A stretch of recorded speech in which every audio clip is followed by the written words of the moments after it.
This refreshing Mandarin orange upside down sour cream cake combines a buttered rum roasted orange topping with an ultra moist orange sour cream cake bottom and is scaled to fit a 4-inch cast iron skillet.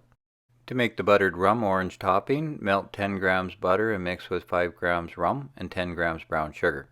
Spread on the bottom of the skillet and add the segments of a Mandarin orange. To make the orange sour cream cake, rub 2 grams of Mandarin orange zest into 25 grams granulated sugar until fragrant. Cream the orange sugar with 25 grams room temperature butter and continue to mix in 15 grams sour cream, a splash of vanilla extract, and an egg yolk. Fold in 25 grams flour, an eighth of a teaspoon of baking powder, and a pinch of salt until evenly distributed, being careful not to overmix.